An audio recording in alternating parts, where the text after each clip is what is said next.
Veamos qué le ocurre a un motor asíncrono cuando se le cambia la tensión de alimentación. Mejor dicho, cuando se le baja la tensión, porque si lo alimentamos a más tensión lo quemaríamos. Y también explicaremos un poco los sistemas de arranque basados en comenzar con poca tensión. Antes deberías ver el vídeo que explica cómo interpretar las curvas del motor.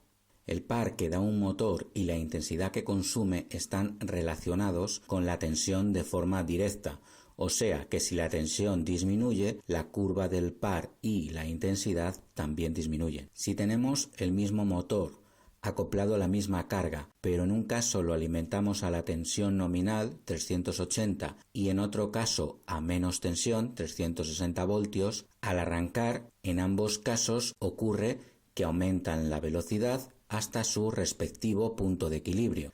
En este caso vemos que el motor alimentado a menos tensión se queda a una velocidad un poco menor de la nominal y consumiendo prácticamente la misma intensidad. Lo comparamos a 360 voltios, la intensidad en el arranque es menor. Esto es algo bueno. Por otro lado, como la aceleración es menor, estamos más tiempo consumiendo estas intensidades elevadas antes de llegar a los 0,45 amperios. Esto sería malo. Aunque esto de tener una aceleración menor puede ser bueno si queremos una aceleración suave. Por ejemplo, para que no se caigan los botes que están en la cinta. Pero podemos concluir que en este caso no hay ningún problema por disminuir la tensión de alimentación, ya que el consumo no es elevado. ¿Qué ocurre si bajamos más la tensión a 340 voltios? Arrancamos.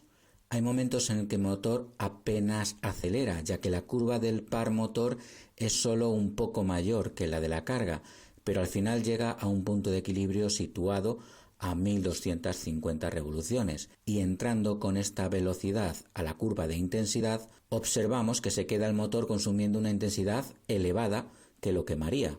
Es cierto que ahora la curva de intensidad es menor, pero como la velocidad se sitúa lejos de la nominal, la intensidad para esta velocidad es elevada. Observamos algo curioso que no ocurre al resto de cargas. Una resistencia alimentada a menos tensión da menos calor, una lámpara menos luz, un equipo electrónico quizás no funcione, pero en ningún caso se queman o se estropean. Pero un motor asíncrono alimentado a menos tensión de la nominal se puede quemar. Resumimos, si la tensión disminuye, disminuye el par y esto hace que baje la velocidad en el punto de equilibrio. Por otro lado, también disminuye la intensidad. En principio sería bueno esto, pero para estas nuevas curvas de par e intensidad podemos encontrarnos con intensidades elevadas o no. Podemos decir que si el motor puede con la carga, no habrá problema, pero si no puede y se queda a una velocidad baja, es probable que el consumo sea elevado. Otro caso, si la tensión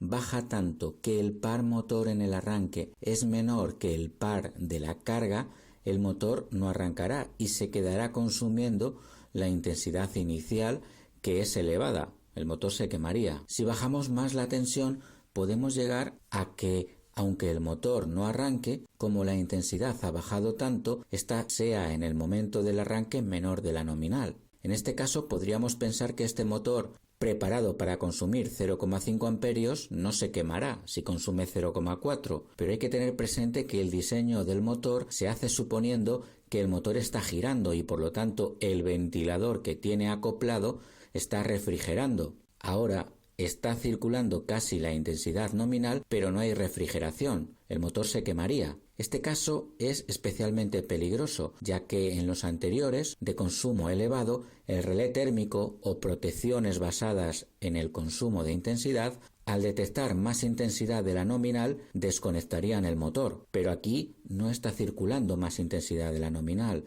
Los térmicos no desconectarían el motor, no se enterarían, y este se acabaría quemando. Para evitar estos problemas, podemos proteger al motor con sondas de temperatura que miden la temperatura del bobinado del motor y acompañadas con un relé desconectarían el motor, aunque mucho mejor sería no llevar al motor a calentarse. Esto se puede conseguir con relés de mínima tensión. Detectan cuando la tensión de alimentación del motor está por debajo de un determinado valor y desconectan.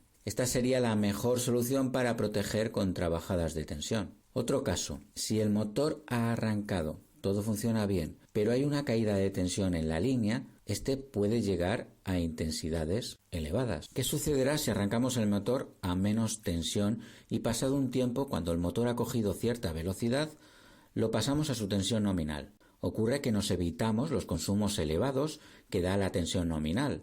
Esto es bueno, y también que como la aceleración es menor, tenemos un arranque más suave. Esto puede ser bueno si no queremos que se caigan los botes de la cinta, pero sabemos que por otro lado estamos más tiempo consumiendo estas intensidades elevadas. Esta curva puenteada representa el arranque llamado estrella triángulo, en el que se alimenta a las bobinas primero con la tensión nominal entre raíz de 3 y luego con la tensión nominal. Si se nos ocurre ir alimentando a distintas tensiones poco a poco, reduciremos más los picos de intensidad y tendremos arranques más suaves.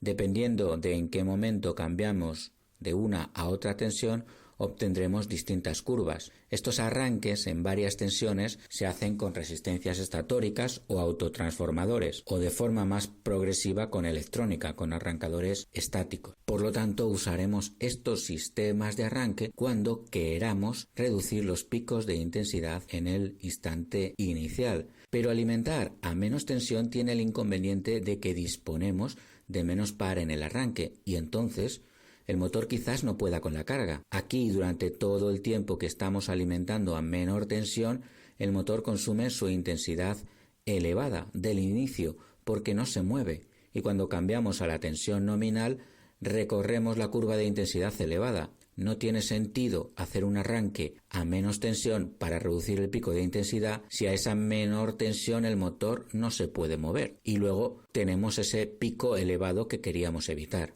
También cuidado en este caso. Tengo un sistema de arranque basado en alimentar al principio con menos tensión. Todo funciona correctamente para una determinada carga, pero si en algún momento la carga aumenta, puede que este sistema de arranque ya no funcione bien y estemos en el caso anterior. Por lo tanto, estos sistemas de arranque se hacen para reducir la intensidad o que sean más suaves. Se consigue alimentando con menos tensión al principio e ir aumentando hasta la nominal, pero siempre hay que tener cuidado de que el motor pueda con la carga en los primeros instantes. Arrancamos el motor en vacío, la tensión es 385 voltios, 386 y tiene un consumo de 0,49. Si le voy bajando la tensión, poco a poco, al bajarle la tensión, ahí 360, es que el consumo baja. Ahora tenemos unos 328 y el consumo ha bajado. Irá un poquitín más despacio. ¿Por qué el consumo ha bajado? Porque menos tensión es menos intensidad, también es menos par. Pero si el motor puede con la carga, que evidentemente puede porque está en vacío, pues se pone a una velocidad cercana a la nominal y el consumo baja. ¿Qué ocurre ahora cuando le ponemos carga? La carga la vamos a simular así, un poquito rupestre. Vamos a simular carga. Aquí, ahora le va a costar más al motor moverse. Consumimos más que antes, 0,57, pero la diferencia está con este par, que bajándole la tensión pierde par y ahora le estoy bajando la tensión, se reduce la velocidad, nos alejamos de la velocidad nominal y la intensidad se dispara hasta el punto de que se podría quemar. Vamos a hacerlo otra vez. Ahí, con tan pocos voltios, ni siquiera puede arrancar el motor y ahora se estaría quemando. Vamos a ponerle un poquito más de voltios. Ahí se empieza a mover, pero no consigue ponerse a la velocidad cercana a la nominal. Por lo tanto, ahí se quema. Menos voltios es menos par. Le puedo parar con la mano. Ahí está, a 90 y tantos voltios le puedo parar. Vamos a hacer una demostración del arranque estrella-triángulo. Empezamos. Vamos a hacer un arranque directo. Y fijaros cómo sube el amperímetro. Ahí sube el amperímetro, ¿vale? Ahora ahora de estrella a triángulo. Fijaros cómo sube el amperímetro, sube un poquito menos. ¿Ves? No hay tanto pico de intensidad, ¿vale? Pero qué inconveniente tenía esto del arranque estrella a triángulo, que bueno, que si le pongo más par, chicos, ahora al motor le cuesta más moverse, ¿eh? Quizás en el momento estrella no se mueva, mirad, en el momento estrella no se mueve. Entonces, ¿para qué quiero hacer un arranque estrella triángulo si en el momento estrella no se mueve? Además, en ese momento la intensidad será mayor, ¿vale? Con tanto par, no puede. Vamos a ponerle menos a ver qué pasa ahí. Pues ahí en el momento estrella coge algo de velocidad, ¿vale? También se nos podía quemar, vamos a ver ahí. Ahora ya ahí coge. ¿Vale? Es un arranque por resistencias estatóricas. Primero le metemos la tensión a través de todas las resistencias, luego puenteamos un grupo y luego puenteamos el otro grupo. Y veremos, que se vea cómo va a derechas. Primero pocos voltios, luego un poco más y luego un poco más, con temporizadores. Bueno, pues a ver, este sistema de arranque es por arrancador estático. Le damos a la marcha y ahora mismo este está arrancando poco a poco, cada vez le va metiendo más tensión, se ve aquí cómo va aumentando la tensión. El esquema de mando está preparado para que cuando lleve a una velocidad más o menos cercana a la nominal, se puentea el arrancador estático. Ahora ya entra con la tensión total, con la tensión directa. Tiene unos potenciómetros para cambiar la rampa de aceleración, de deceleración, la velocidad alta y la velocidad baja. La ventaja de este sistema es que es mucho más progresivo que el arranque estrella triángulo o el de resistencia estática.